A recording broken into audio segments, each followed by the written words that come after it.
Good morning. My name is Gary Frazier. I am a longtime UUC member, approximately 20 years. I'm also a co-chair of the finance committee here at the church.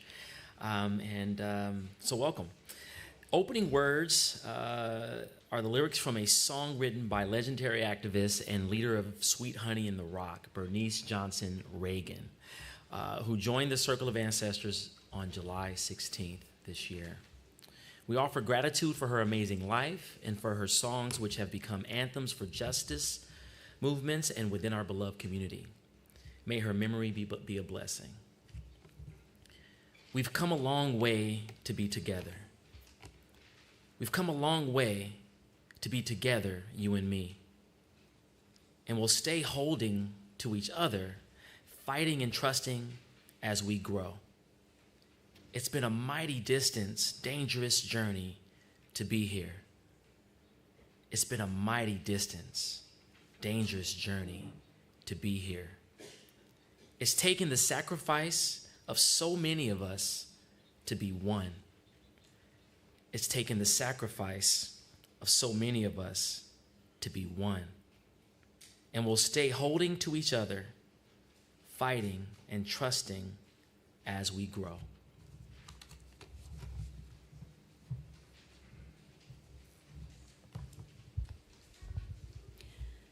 Good morning. My name is Karen Marikas, and I am your worship associate this morning. And I am delighted to welcome you to the Unitarian Universalist Church of Long Beach. So UUCLB strives to be a welcoming and inclusive community rooted in love, trust, and freedom. We are bound together in a shared covenant, building a religious community guided by respect and sustained by our 8 Unitarian Universalist principles.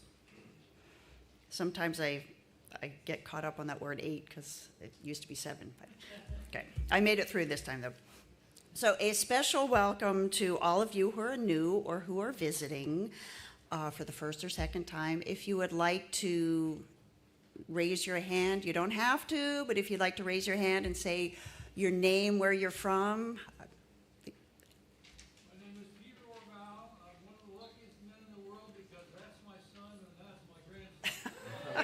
All right, welcome.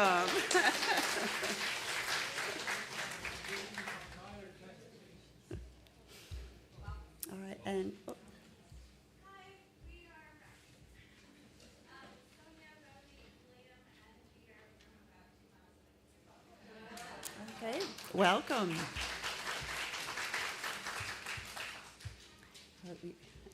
I'm Noelle, Chris and Calvin. We're here for the first time. We're from this area. Okay, welcome. Let's see, and got someone over here. All right, welcome.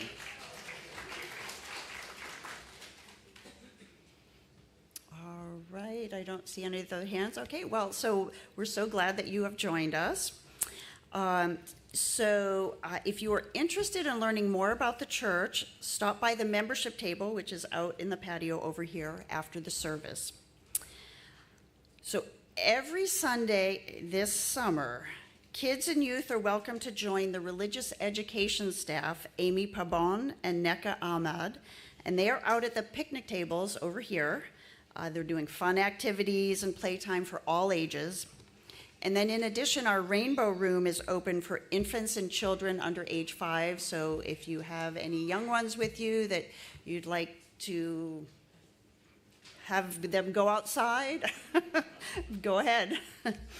So after the service, if you are watching on Zoom, please stay for our virtual coffee hour. You can chat with others on Zoom.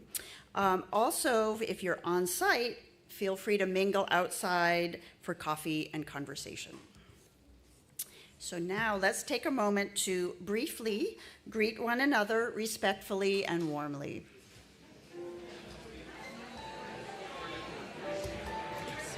I'm sorry, I took, because I have like my version, and so you have yours. Okay, good, Yes. good. Yeah. Good.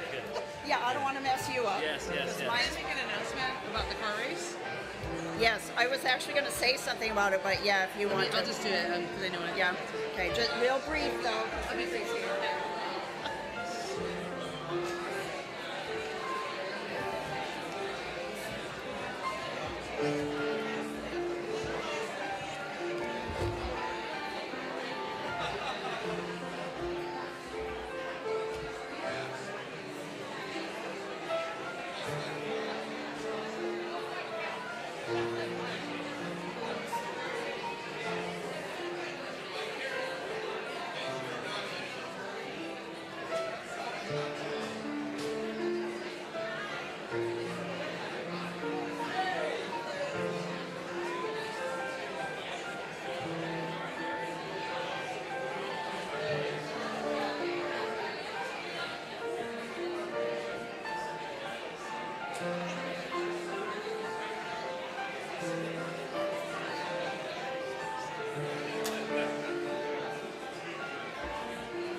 All right, we have a few announcements, a few brief announcements.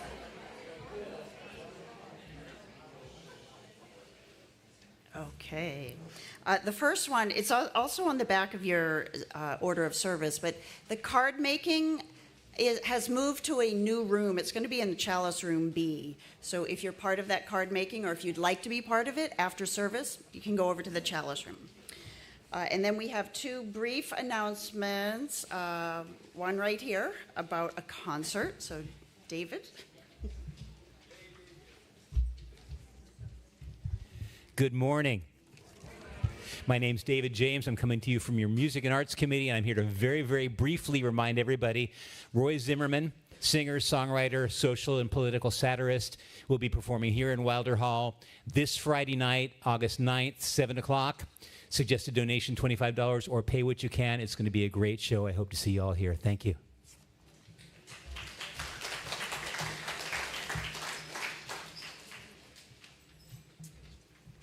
Hi, my name is Edie Mickey Silvera. I'm here representing the Pinewood Car Race, which is on Saturday, August 17th. And what is happening is the kids check in at 10 o'clock, and at 11 o'clock we have the race day. Our council member, Daryl Supernov, donated a bunch of pizzas. There's pizzas for free. There's ice cream for free. There's no cost to any of the kids. Right now we have 15 kids. 6 of them are from the Big Brother, Big Sisters. So what we really need is some people to help us set up. So we are welcoming to all these guests to our lovely campus on Saturday the 17th. So if you can have set up some chairs, we have tables for some, at Long Beach Water will be here, recycling, different groups. So please see us out by the shed where all they're making the Pinewood cars, and sign up to help on that day. Thank you so much.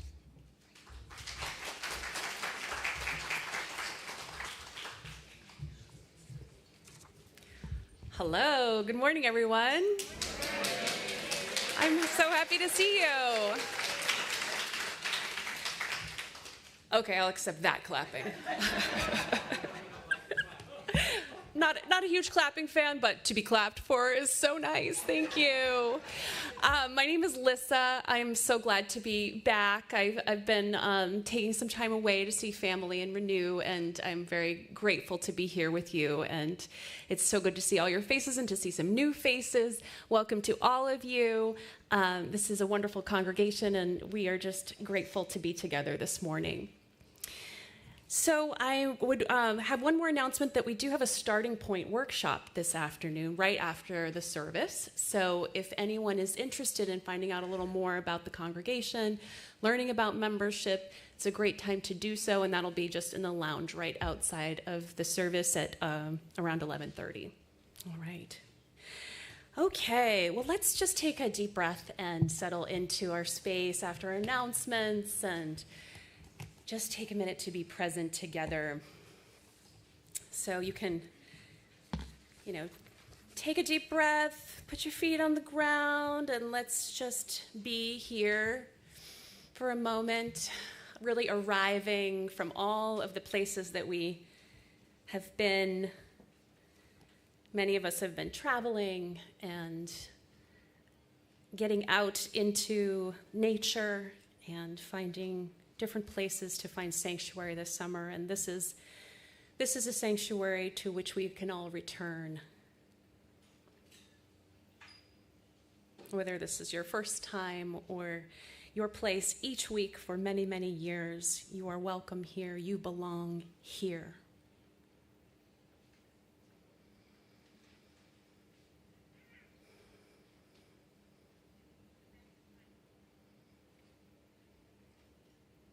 And as we receive this gift of community, this gift of time, of reflection and inspiration, we begin with chalice lighting words from the Reverend Adele Smith Penniman. O creative flame, quicken our spirits when we fear, and warm us where pain resides, as we celebrate the new and the eternal, chalice of our faith, challenging and healing.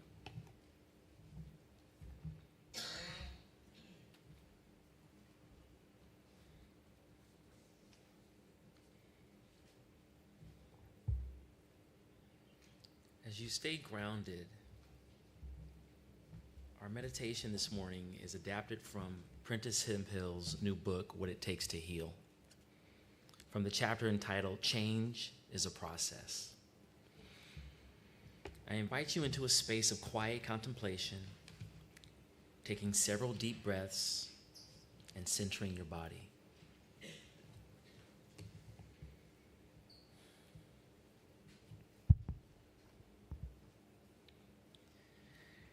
We listen to these words from Prentice Hempill, reflecting on their formative experience of church and growing up. After the welcome and announcements and the shuttling in of late arrivals, cueing our entrance, the music would begin. When done well, a choir primes and opens you. Harmonies, crescendos, and the relentless oral reminders of God's unwavering love and an invitation for your surrender into it.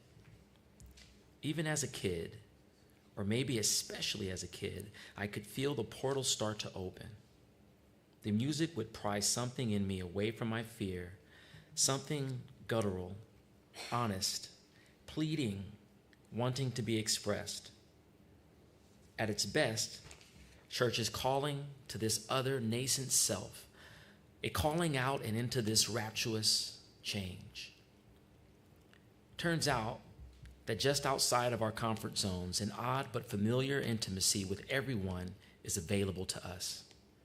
There's a power that you can feel, buzzing, visceral, of what can happen when we commit to something together. Church isn't the only place I've experienced this.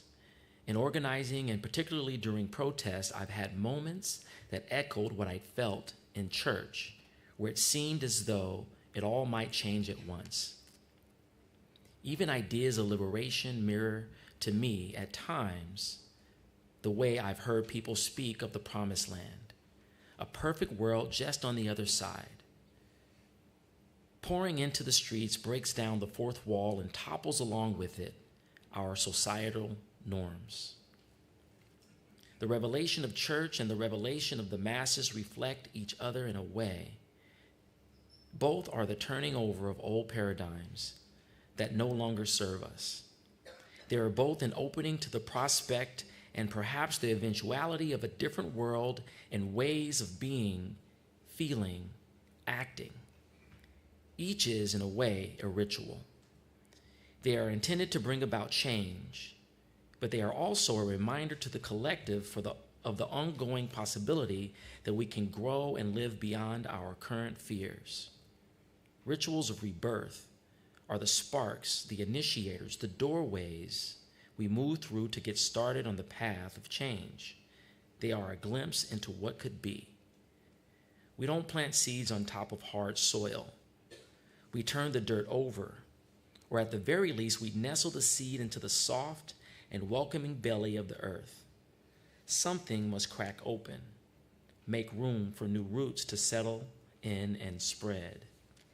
Our bodies behave the way the earth does. We don't deeply change without first allowing ourselves to open.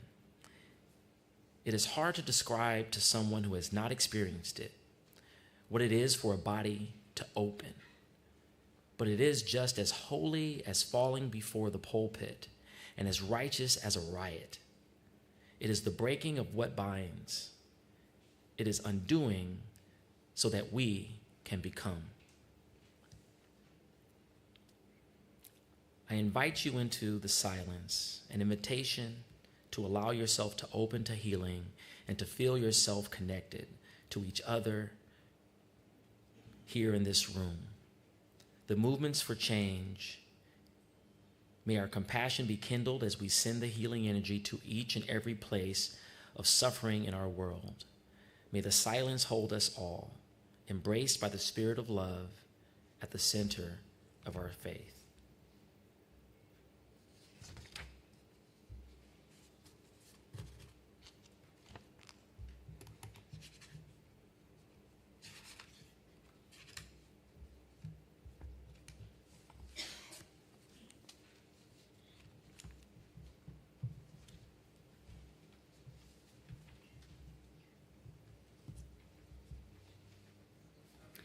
Now we're moving into a sharing of our joys and sorrows.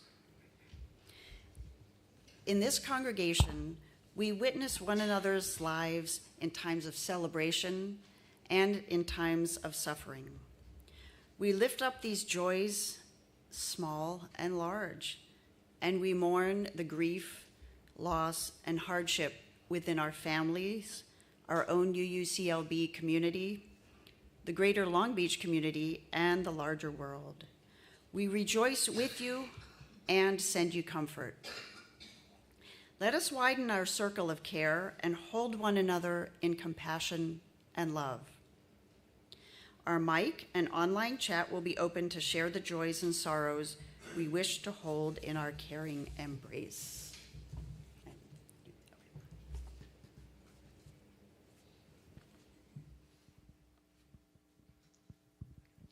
Good morning, church. I have a joy.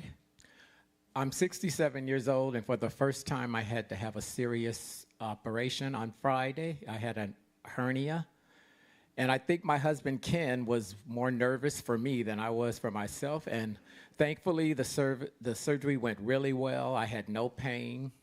I had to be anesthetized, and when I woke up, I was just sleepy, but I'm just very thankful that everything went well. Thank you.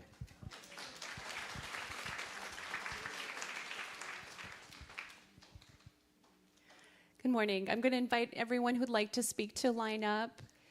And as we're receiving joys, I invite you just to hold the joy and to leave our clapping perhaps to the end so that we can receive joy and sorrow together as one. Hi, Lisa. Okay, I came here with the intention of sharing some sorrows, and then I realized there's a joy. Very bad feeling. We went to a funeral yesterday, and we had known this guy for like close to 30 years. Okay, I was closer to him than to my own family members, and that's very, very sad. And the day before, a guy who was supposed to come with us phones me and says, I'm a no-show tomorrow because I'm going to be in for surgery.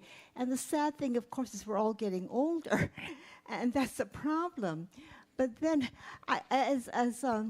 as Mac was talking, I realized the joy is that as I've said before, I'm in a community with a lot of older people, and somehow it means something to me that there are a lot of people here in this room going through very similar things.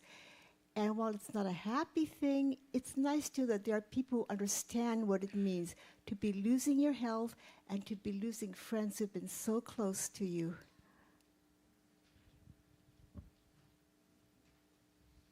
Hi, everybody. My name is Tricia Wade, and I have two joys today. One is that my family's here, my beautiful niece, Catherine, here, and my great brother, Jim, and his lovely beau, Nancy. I'm so glad they're here today. My other joy is to express finally the fruition of the memorial wall. It was the idea of my father, Douglas Wade, our father, in the late 60s, I believe, and, of course, Jan Goodwin's parents. And Jan is spearheading the effort and doing a fabulous job. And this church has a history of taking a long time to make things come to fruition. I remember the kitchen took like 20 years. Lee Wright was involved with that. Hello. And this is now taken, we're on our 6th decade, but it's finally coming to fruition. And I applaud Jan so much for all the hard work she's doing in heading that committee. So thank you. Everyone can move down a little bit. My sorrow is the loss of Lily Bartholomew, who, in spite of a grave disability, a lifelong disability, founded and ran a toy shop in Ojai that gave pleasure to children for many generations. It was an honor to have known her.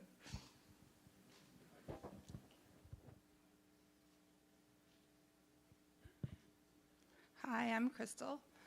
I will preface this with saying this is a joy. So my mom is a runner. Some of y'all met her when she came and visited back in May. She was hit by a car. She broke one leg and basically sprained the other, but her spirits are still high. Thank you.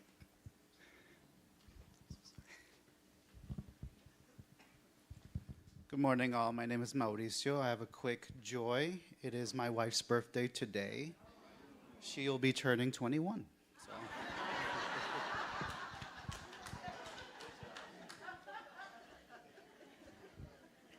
Hi, I have two joys. One was not being run over, but somebody backed over me in a crosswalk, but they didn't run over my knees. My other joy is I'm suing my fiduciary, and I'm going to win because God is on my side. Thank you. My name is Ron. I kind of went through some heavy changes when I went back to Illinois, and I went to my old church. You can call it that if you want. A thing that happened that really opened my eyes is that, oh man, it was an event at we call so-called Christian church. Not all Christians are bleep the word, whatever. I'm just saying that this is an event supposed to be for Women's Day, and as I know full well, every day is Women's Day. And if this church is like having, Women's Day, like they just found out, women have a day. Women have every day because of the fact that without them, we wouldn't be here, So I'm going to get right to the point. What happened is this.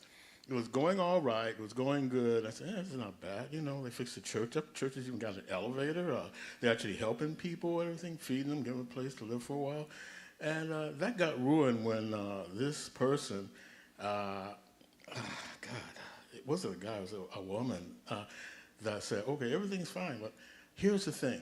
She was going off about marriage, and she was like, marriage is always good whether it's a man or a woman, but marriage is not between two women and two men. I'm thinking to myself, is that really in your business? I've got any better things to do than, have her head up her, subway or whatever, lack of a better adjective. I said, this is not what I want to be about. As a straight person, I ain't going for this. So then I thought, well, maybe the mudslide will stop happening, going downhill, for lack of a better adjective.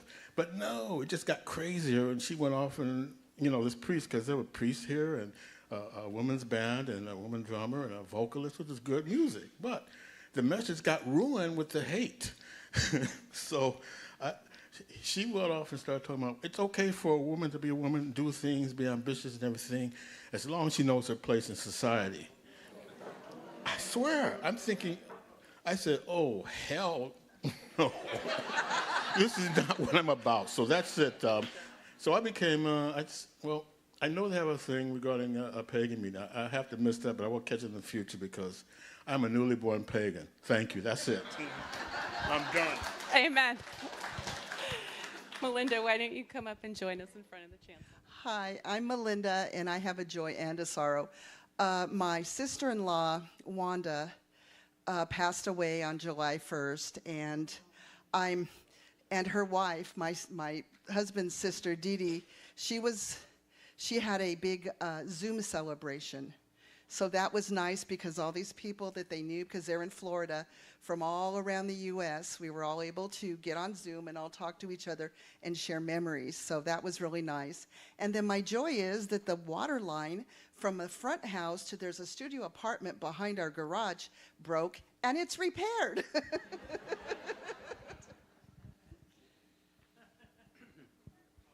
Hi everyone, my name is Frederick Rose. My joy is that my husband, who was gone with his sister up in Washington for almost half a year, has returned. What's kind of a little sorrow is that he's working today, so he's not here, but my joy is that he will be able to come with me here. So that's it.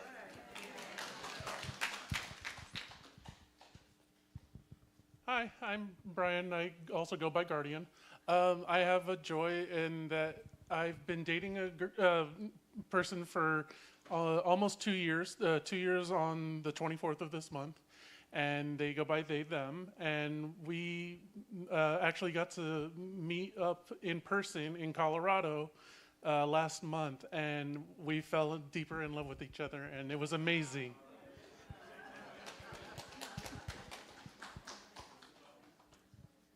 Hi everyone, I just wanted to share, some of you already know this, but probably went through the hardest week of my life 2 weeks ago. My husband, as most of you know, has kidney cancer, and he had to go into emergency surgery to remove a tumor that is a metastasized tumor in his brain. The joy is he is home.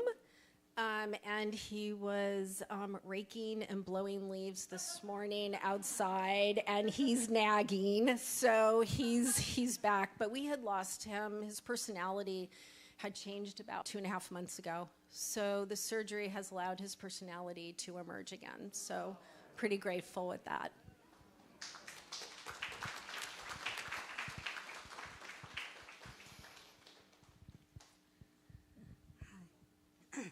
I almost forgot. I have a joy and a sorrow too. Friday night I stepped on my dog accidentally, and I tried to back up. When I did, I hit the coffee table with my head, and it had a big bump on it. And my caregiver insisted that I go to care, and they took a CAT scan, and it's great. And I'm fine, and I'm so happy, and so is my dog. I think I said this before, but I'm so happy. I'm just going to go check outside and see if anyone would like to share. And I did check online. I haven't seen anything come through, but we'll be looking there too. Would anyone like to share out here? All right. Would you like to? No. Okay.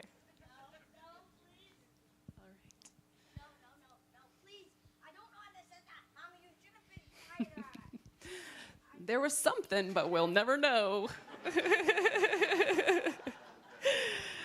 All right. Well, let's just take a quiet moment to come back to ourselves and to allow everything that has been shared and everything that we are carrying to mingle together, to open ourselves to healing, to hope, to possibility, to support, to allow all that we are carrying to be shared And by sharing it together, we lessen our burdens and we open ourselves to living more fully, more humanly, more openly.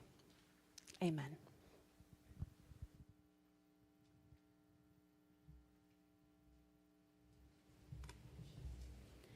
Our Sunday offering helps us sustain our congregation alongside the generous pledges and contributions of our members and friends.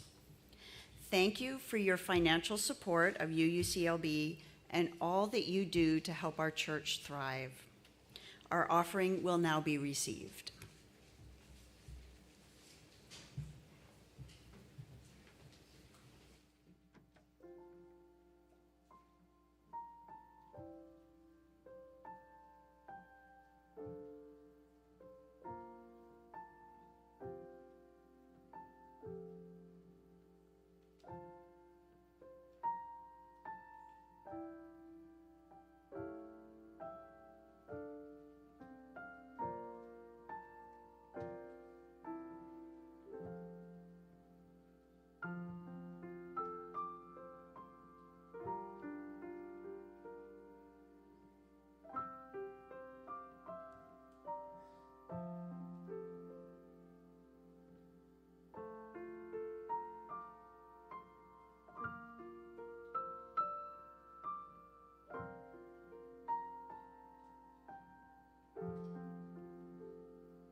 So we're going to have some fun today.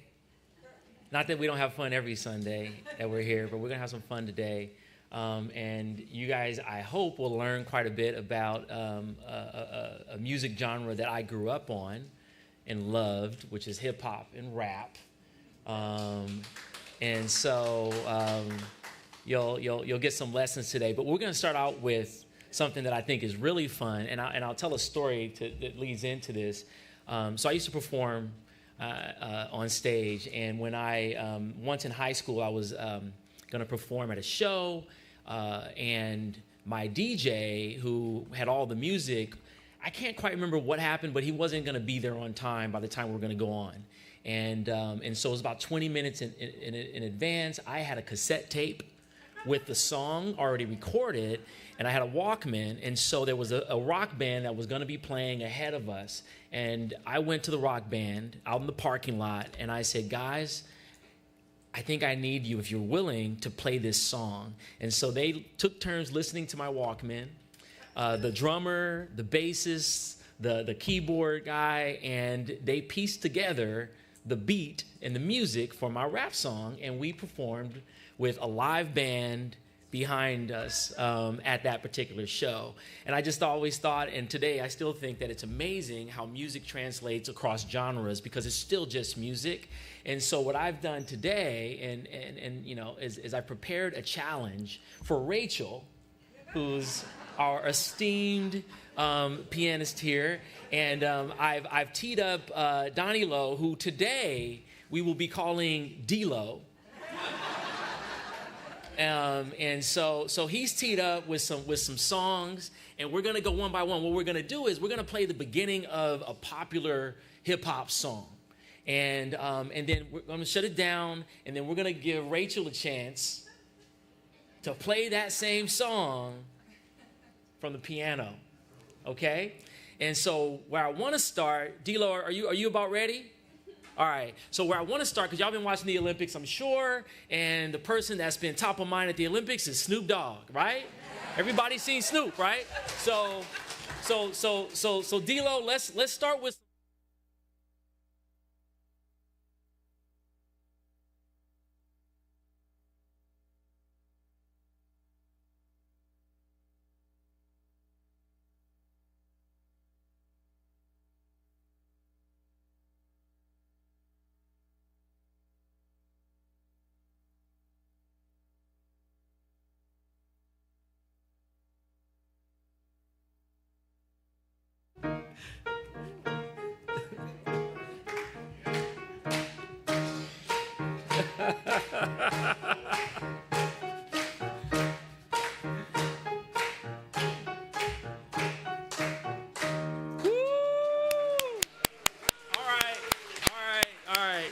So she's good. She's good. So let's go to some hip hop from the South, from Atlanta. You guys may recognize some of these songs, maybe you don't, but let's go with Miss Jackson from the Outkast.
Did she get that? All right. Well, and you know what? It just occurred to me. So everybody online, you're not hearing the recorded music because just before the service, the copyright police, Don, made it clear that we didn't want to do any copyright infringement, and by broadcasting something online, it could shut down the whole thing. It'll shut down our Facebook or something. So for those of you online, if you're not hearing it, it's on purpose. Nothing's wrong with your connection, okay? So I forgot to mention that. All right, we're gonna go further back. This one should be a popular one. Gangsta's Paradise. Coolio, D-Lo, Let It Go.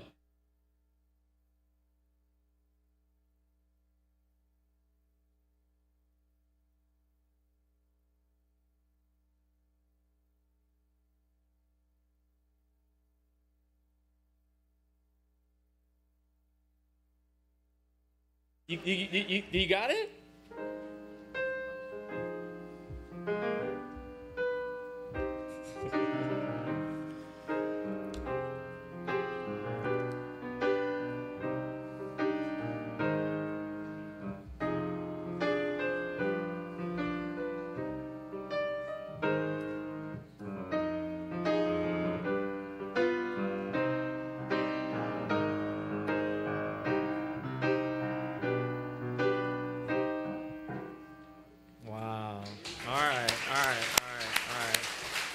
Okay, so something more modern, something today is what we're going to try. Hopefully you've been listening to hip hop recently, because those were all technically older songs. So let's go with some Drake, God's Plan, since we're in church. D-Lo?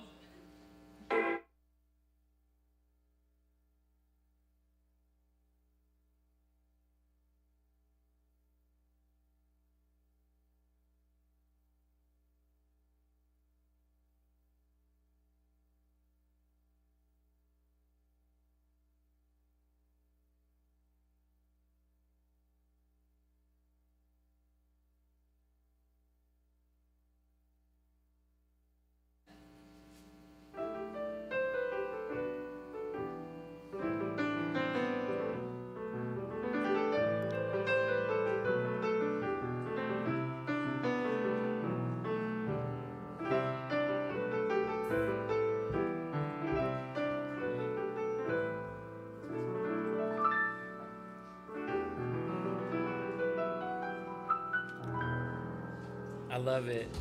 I love it. I hope you guys appreciate how easily one genre of music can translate into another. It is so fun to hear that. Okay, so this is part one of a two-part series. I did write it down because, if I shoot from the hip and do this freestyle, then I can be all over the place. But it's a bit of a coming of age, coming into spirituality, telling of my life. So Well, people often comment on my public speaking ability. They say things like, you should go into motivational speaking. Or they've asked me if I've been a member of Toastmasters or if I was on the debate team. And although I'm flattered, I was never in Toastmasters or on the debate team in high school. My path to my oratory skill was never intentional, and certainly not traditional in any sense. I've always been a talkative person, but being talkative is not exactly the only thing you need to be an eloquent speaker. So when I was young, I was a loudmouth kid. I was very disruptive in class. I stuttered a lot. I had a stuttering problem, in fact. And through a series of fortuitous turns in my life, I came out the other side a persuasive, skilled, and sometimes charismatic storyteller. This gift of gab ultimately lent itself well to a career in business, where communication skills, as you know, are amongst some of the prized skills that business leaders are supposed to have. But that's neither here nor there. Business is not where I started in terms of what I wanted to be growing up. My journey began with poetry and music before it veered into religion, which we'll talk about, and then careening dangerously into spiritual awakening. But we'll start way back. In 1985, when I was 10 years old, I was either going to be a football player or a rapper. My mother would not let me play football, so rap it was. At that time, hip-hop was exploding across the country. And 1984 to 1986 was arguably the golden age of hip-hop. Many of the artists that came out of that time are in the Rock and Roll Hall of Fame, certainly household names today. You think of Slick Rick, and if you ever heard of Lottie Dottie, I Like to Party, or Roxanne Shante, the Beastie Boys, Had a Little Horsey Named Paul Revere. If you ever heard of that, you guys got to listen to some hip hop. The Fat Boys, they had movies, the Fat Boys, in the 80s. Houdini, Run DMC, I'm sure you guys heard of the King of Rock, right? And who can forget LL Cool J, right? That stands for Ladies Love Cool James, for those of you who don't know. LL Cool J was my favorite when I was 10. In fact, one of my first raps that I ever wrote was a parody of LL Cool J's song. It was a hit song called Rock the Bells, and it was Rock the Bells. That was the name of it. That was how he went. And so I wrote a song called Taco Bell. And I wrote down the lyrics because I couldn't remember, but it went something like this. I walked in the place and I said my grace, Taco Bell. And then, right? We do a beatbox. And then I said, I asked what's to eat. They said, try a little meat, Taco Bell, right? And I picked up my fork and began to throw down Taco Bell. Anyway, my older cousin George and his girlfriend in high school were so impressed by my rap that they drove me around to Taco Bells all over the city so that I could perform to restaurant managers and staff. And although it was not the surest way to break into the recording industry, it was a great way to boost the self-esteem of a 10-year-old aspiring rapper. By the time I was in middle school, I was carrying around a pocket thesaurus and a dictionary everywhere. Rap at the time was still poetry put to music, which is to say that I needed to be coherent and make sense to the listener. I was writing raps on anything and everything I could get my hands on. Album sleeves, if you guys remember albums, they had the paper on the inside, paper towels, peachy folders, if you remember those in school.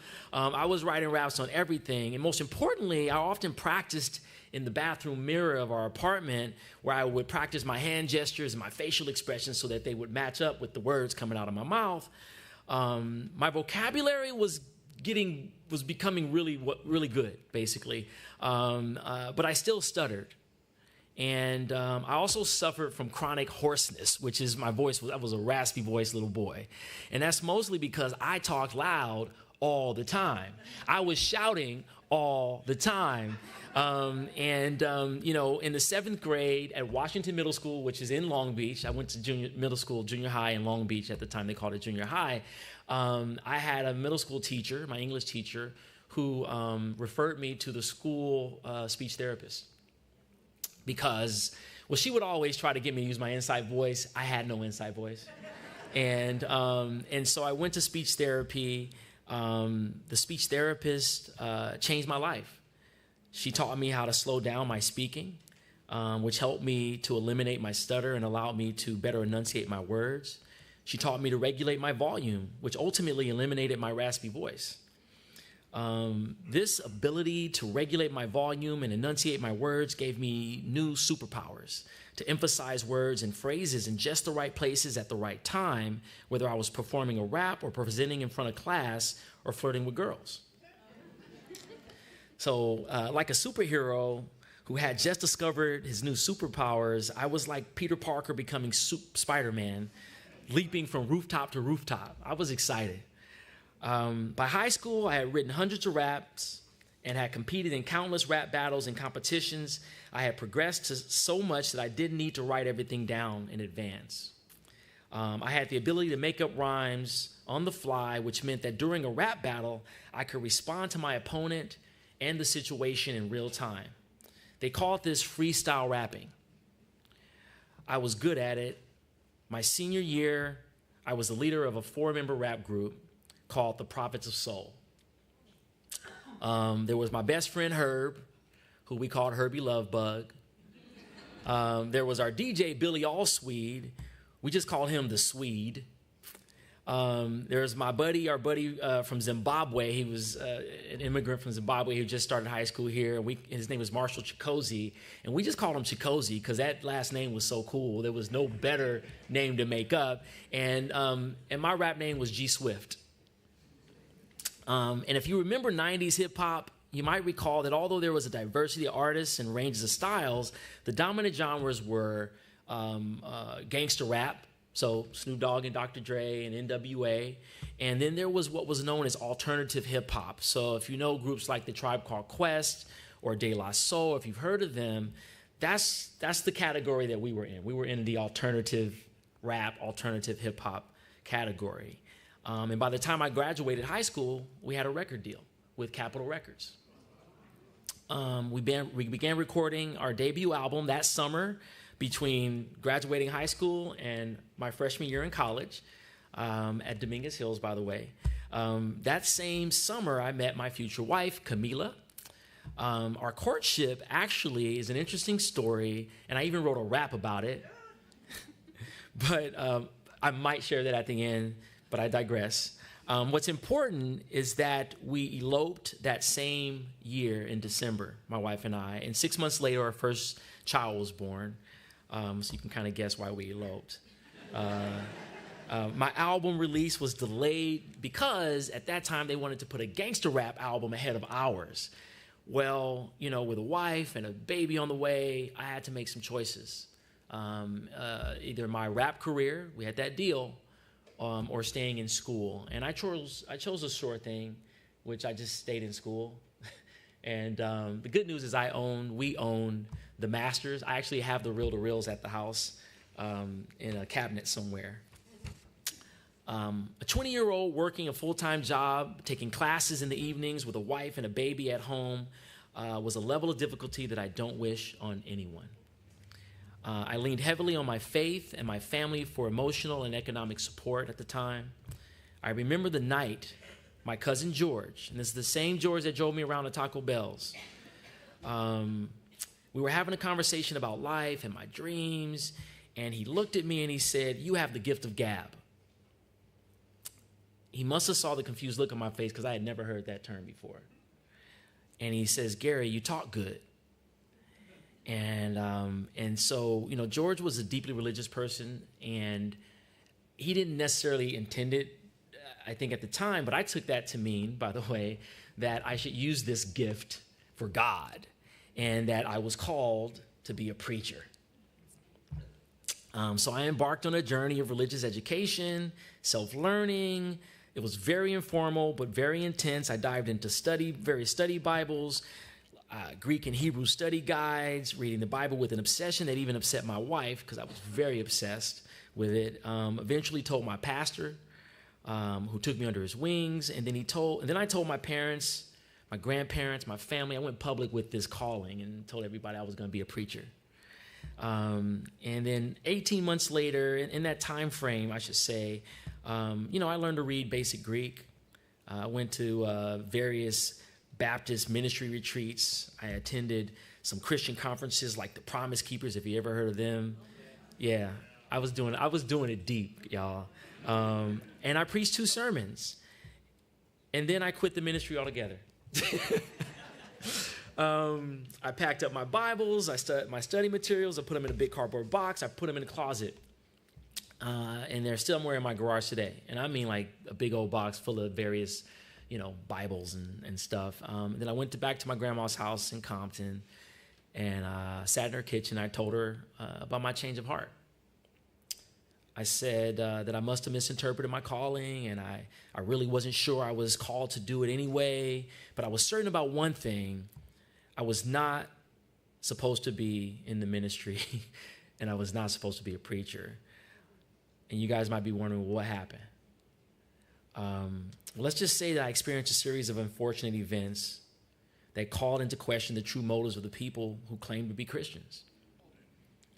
From the deacons to the evangelists that I met to the pastor of my own church, they just seem to be all grabbing for money and control, often at the expense of congregants. One of the things that shook me the most was the hypocrisy that many of them so casually demonstrated. There were closeted gay deacons that got to the pulpit and railed against homosexuality. There were ministers preaching family values who I knew were having affairs. There was a very popular, prominent minister who I will not name because he's passed away long ago, who lived in a mansion with an elevator, green and white and with gold trim marble floors. I was at his house, and it was a marvel, but at the same time, the apartments that the church owned for our low-income families were in such disrepair that the church would be categorized as a slumlord today. And then there was my second sermon. My pastor asked me to preach on the subject of giving. And it was very clear that he wanted me to encourage more monetary giving and tithing. But I chose to go another direction with the message. My message was that your tithing did not have to be monetary. I challenged the congregation to expand their view on what they had to give. Giving time or attention or even a hug to someone in need is more valuable than money in most cases. Money is so often the easy way out when the most impactful thing to do is volunteer, write letters, make phone calls, open your home. Imagine how much more you can give when you go beyond money. I was immediately scolded. And I mean, like, I stepped off the pulpit, we went into a back room, and he scolded me that morning. And it was the last time I would ever preach. After leaving the church and reneging on my call to ministry, I was rudderless, spiritually, that is. All of the dogma, rigid truths I had grown up to believe had been cracked open and broken apart, and like a shattered glass, I could not piece it back together no matter how hard I tried. None of it fit the way it used to. On the bright side, I could now see that there was more to life and more to God and more to me, and none of it fit neatly within the four walls of a church or any particular religion or the pages of the Bible. With my mind now opened, I was seeing other people in the world in a new light. One could say that the lights had been turned on, whereas before I was in the dark. Having always been a gregarious, extroverted type, I trended towards risk-taking in my life. And that's in general, and I still kind of do, by the way. Religion, though, was one of the few things that throttled my ambitions. I was now transitioning from a God-governed, heaven and hell, binary, judgment-based perspective to a world without demons or scapegoats or superstitions and no automatic guilt to drive fear-based decision-making. I saw the world like a subatomic particle in superposition. Now, you guys, I got tattoos with subatomic, like the wave function of a particle. Superposition is basically when a photon or a particle is everywhere at once. And that is until someone focuses on it. An observer is what they call it. And then it collapses into a specific state of being. And I was living and seeing the world in that way all of a sudden, where everything was possible. And in sticking with that analogy, these particles make up atoms. Atoms make up molecules, and molecules make up organisms, and all of it makes us, us. A beautiful web of interconnectedness that extends from here to the whole universe with such perfection that we can't get it wrong, even when we try. This spiritual awakening was like a supernova for me. So that brings me to why I've lived my life like a freestyle rap, improvising and sometimes making things up as I go, all the while trusting the universe, unafraid to build new things, tear down old things, and then start again from scratch. Even in times of what feels like chaos or loss, there's a recognition that those events and also that those events and also part of the rhythm are also part of the rhythm and flow of life. If you can remind yourself that everything will pass because change is the only thing that is constant, and roll with whatever is happening for you at a given time, then you too will be able to freestyle this life and move with the rhythms, responding in real time to your environment while keeping your cool. Now, a word of caution. For those in relationship with someone that freestyles life, it can be jarring because we appear to be a person drawn to chaos and instability. The laissez-faire attitude that comes with trusting the universe and believing that things will work out can also be considered a lack of planning by a normal, practical person. All that to say, we must be considerate of our friends and family and colleagues, or risk alienating and even hurting people while we are on one of our wild rides. Most people rely upon a more structured and predictable way of living. When you've been freestyling as long as I have, you eventually learn to be mindful of others that you encounter along the journey. My approach to life has brought me success, luck, and happiness.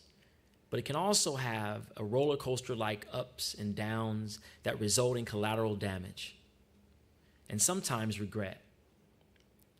That's the subject of part 2. In fact, it's called Blessings in Hindsight, Reframing Regret. And I believe we might have a date in November to do part 2 on that. I will leave you with something that I didn't write down because I think I still remember it. It is a rap, and I may not rap it, so I don't need a beat. I don't need to clap. I'm gonna try to say it like a poem. But when I was 19, I met Camila, my wife, and it's called A Different Kind of High. I'll just do the first verse, all right? Because that's pretty much all I remember, and I might mess this up. When I made 19, I thought I'd kick up some thrills, but there was a surprise while at Dominguez Hills. I ran up on this honey without no aim for tossing, and she nicely received me, but this she did with caution. Because she heard through the grapevine that I was living foul, had girls up on the roster and steady on the prowl. But see, those days are over as far as I'm concerned. If that way be the wrong way, then baby, watch me turn. See, girl was all of that black, a queen in all her luster. And when she straight up took me, I stopped being a hustler. Letters and old pictures, I threw them out the window. For her, would you believe I threw away my endo? I used to smoke weed, by the way. Let me make sure I don't miss my spot here. Let's see. I stopped smoking the Buddha, and later for my homies, because they don't understand me and know me like she know me. See, I was falling deep, G, because girl was rather fly. She had me bugging out on a different kind of high. Thank you.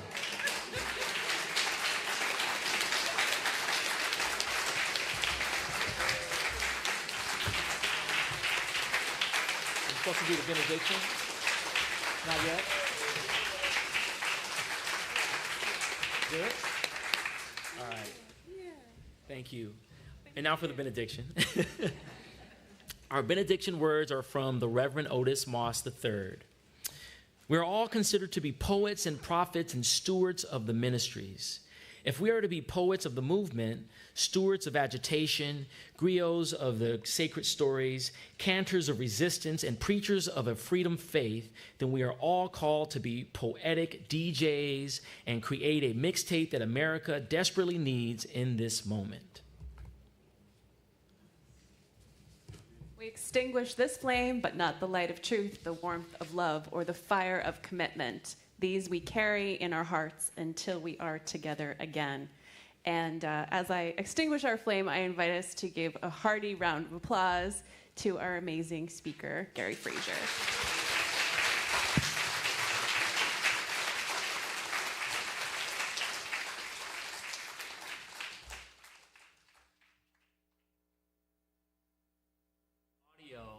Of the song